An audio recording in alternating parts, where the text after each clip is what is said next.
Bienvenue à tous, professionnels de l'immobilier, partenaires de la Chambre, invités, merci d'être venus si nombreux, car nous sommes bien nombreux et je sais qu'on attend encore du monde.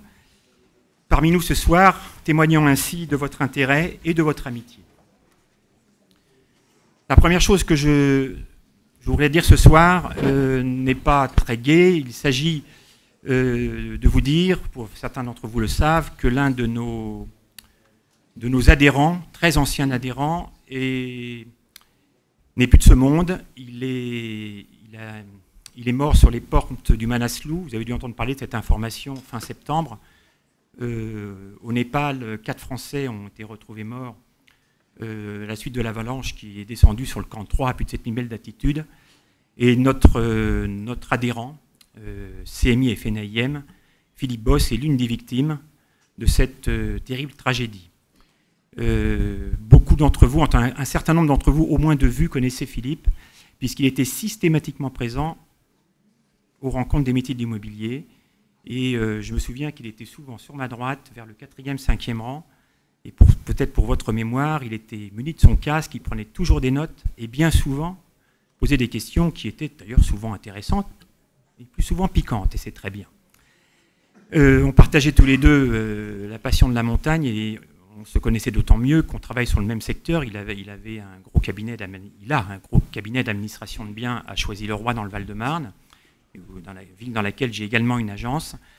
Et c'est avec beaucoup d'émotion que j'en parle ce soir. Je ne sais pas comment dire ces mots-là. Ce que je veux vous dire, c'est que, d'ailleurs, sur la photo que vous voyez derrière, en 2009, il avait une nouvelle fois été en haut du Mont Blanc.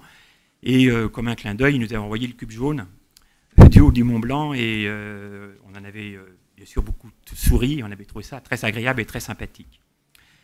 Voilà, Maxime et Axel, ces deux enfants, ont eu la gentillesse de venir ce soir. Ils sont dans la salle. Et je voudrais qu'on observe une minute de silence en sa mémoire. Voilà.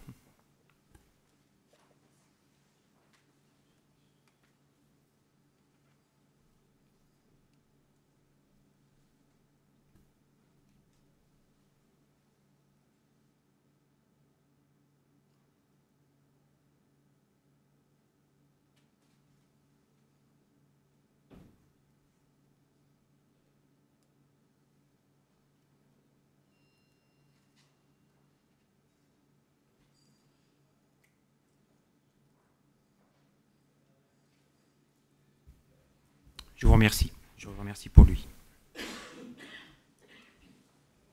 Bien. La transition n'est pas facile.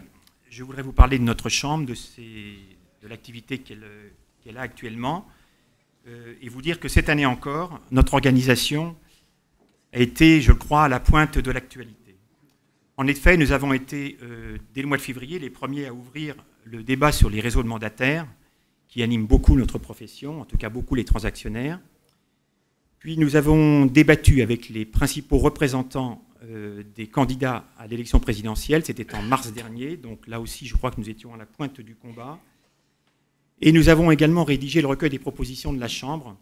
Ce recueil des propositions est le fruit d'un travail de presque une année, puisqu'il avait débuté en juin 2011, et il a été terminé en mars dernier. Et notre Assemblée générale du mois de juin était aussi l'occasion de reprendre notre cheval de bataille favori, qui est l'organisation et la réglementation de nos métiers. Vous savez que ça nous tient à cœur à la CMI. Et également la question de la création d'un ordre professionnel ou de ce qui pourrait y ressembler de manière à organiser mieux nos métiers. En juillet dernier, nous avons aussi rencontré la nouvelle ministre du Logement. Et même si l'atmosphère fut cordiale et studieuse, à l'instar de la Fédération, nous n'avons pas manqué de lui faire savoir l'inquiétude des professionnels et la détermination de notre organisation. Mais je voudrais aussi vous parler de la vie de la Chambre, car la CMI, ce sont des commissions qui travaillent, et je tiens à rendre hommage à toutes ces commissions, car toutes fournissent un travail formidable. Je veux également souligner le travail fourni par la commission formation, à laquelle je suis, vous savez, fortement attaché. Nous déplorons qu'il y ait une désaffection de la formation en général, mais je rends hommage à Philippe Pierrat qui se bat pour tenter de relever ce défi-là Et Philippe, même s'il a moins le temps qu'avant, il continue à présider cette commission, car je tiens à le dire, et vous le savez pour un certain nombre, Philippe a été élu, excusez-moi, Philippe a été élu président du réseau L'Adresse. Voilà, donc on a chez nous un administrateur qui est président d'un réseau important. Voilà, et je voudrais également rendre un hommage appuyé à la commission qui s'est créée à la fédération, à la Chambre. Pourquoi je dis fédération? Car il y aura un lien dans un instant. Et une commission qu'on a appelée qualité de service. C'est Richard Tittin-Sneder, l'un de nos administrateurs, qui a créé cette commission. Et sous son impulsion, il est en train avec ses... le voilà. Bonsoir Richard.